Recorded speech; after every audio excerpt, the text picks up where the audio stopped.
eu não gosto de você e por isso eu resolvi gravar sobre esse tema. E aí você escuta o áudio de hoje até o final e lá no final você toma a sua decisão, se a gente continua juntos ou não. Bom dia, soldados da madrugada. Como sair do buraco? Mais importante do que como sair do buraco é identificar. Será que você está no buraco? Algumas pessoas chamam o buraco de fundo do poço. Eu quero mostrar para você hoje que o poço pode não ter fundo. Se você não identificar qual situação você está vivendo na sua vida, você pode, sem querer ou querendo, continuar cavando e esse fundo nunca vai ter esse poço nunca vai ter um fundo, na verdade. Quais são as 3 situações distintas que você precisa identificar em qual delas você se encontra? A primeira delas é a preparação. A segunda é a prova. E a terceira é o buraco, da qual nós vamos falar aí nos próximos dias, no nosso curso Como Sair do Buraco. Qual a diferença, Kepler, entre preparação, prova e buraco? A primeira coisa que você precisa entender é que se você não sabe qual das 3 situações você está, você não vai conseguir seguir adiante em nenhuma delas.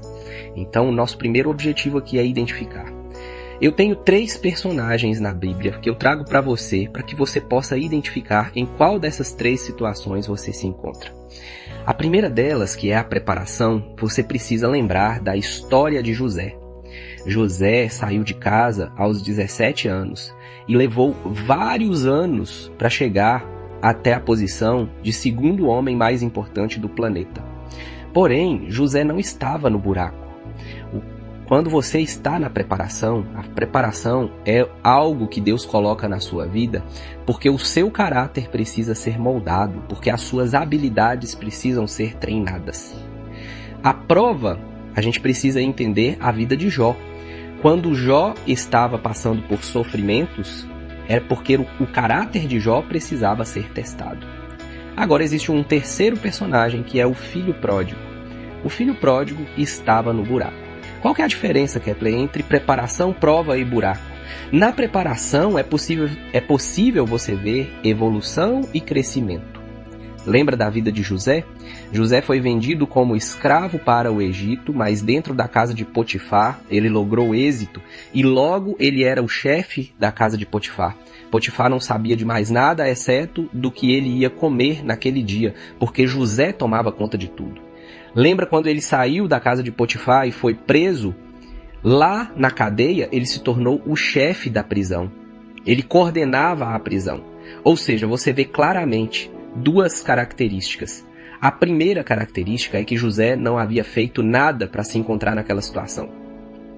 A segunda característica é que havia uma evolução clara em cada uma das fases que ele se encontrava. E ele passava de fase. Você consegue ver evolução e crescimento na fase de preparação. E quando eu estou na prova, Kepler, o que acontece? Lembra quando você estava lá no ensino médio? Ou quando você estava na escola? Quando você estava na faculdade? Como é que funciona a regra do ensino? Você estuda durante um período e ao final daquele período você faz uma prova. A prova é para entender que as suas habilidades elas foram consolidadas. José também teve prova no meio da preparação. Por exemplo, quando a esposa de Potifar quis ter acesso a José, José saiu correndo, aquilo ali era uma prova. E ele passou pela prova, passou pelo teste. Se você se encontra durante muito tempo em uma mesma fase, isso não é prova. A gente precisa diferenciar as questões. E buraco, Kepler? Como é que eu sei que eu estou no buraco? Eu sei quando eu estou no buraco, quando eu não consigo ver evolução. E quando eu estou há muito tempo numa mesma situação. E pior de tudo, o buraco, ele piora a cada dia. O buraco, ele não melhora, muito pelo contrário. O buraco, você vai vendo evolução negativa. E o que eu devo fazer em cada uma das situações para a gente fechar o áudio de hoje? Lucas capítulo 15, verso 17 a 20. Nós vamos ver qual foi a atitude do nosso filho pródigo. O filho pródigo é o personagem que estava no buraco. Entendeu que estava no buraco. Como é que começa a história do filho pródigo? O filho pródigo era filho de alguém rico, ele pede a sua herança, o pai ainda em vida, ele pega a parte que corresponde a ele, sai de casa e vai gastar. Ele começa em um patamar bom e vai evoluindo para um patamar ruim, ou involuindo, até chegar numa situação deplorável. E qual a atitude que eu devo ter em cada uma dessas situações distintas? Se você se encontra na fase de preparação, tudo que você tem que fazer é continuar e comemorar quando você entender que passou de fase. Permaneça firme porque você está na preparação, está crescendo, está evoluindo, e comemore sempre que você alcançar um bom resultado. Se você está na prova, você precisa permanecer e clamar a Deus e entender que isso vai passar. Mas se você está no buraco, eu preciso ler a Bíblia com você para entender qual foi a atitude do filho pródigo, para a gente conseguir assimilar a mesma atitude hoje. Lucas capítulo 15, verso 17 em diante, diz assim: Então, caindo em si, disse: Quantos trabalhadores de meu pai têm pão com fartura, e eu aqui morro de fome? Levantar-me-ei, e irei ter com meu pai, e lhe direi: Pai, pequei contra o céu e diante de ti. Já não sou digno de ser chamado teu filho. Trata-me como um dos teus trabalhadores. E levantando-se, foi para o seu pai. A primeira coisa que aconteceu com o filho pródigo foi a consciência. Ele caiu em si. Quem está no buraco, às vezes precisa entender, precisa cair em si, precisa adquirir consciência de que está no buraco. E eu estou aqui para te ajudar em relação a isso. A segunda coisa é decisão.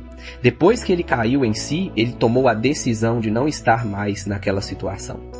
A terceira coisa que você vê para quem está no buraco é ter humildade.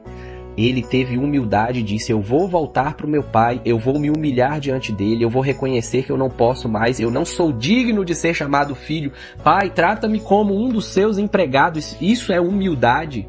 Reconhecer a situação que você está. E por fim, ele teve atitude, porque a Bíblia fala: e levantando-se foi para o seu pai. Ele não só ensaiou na cabeça o que ele queria fazer, como ele teve a atitude de fazer de fato. Finalizando o áudio de hoje, você tem uma tarefa.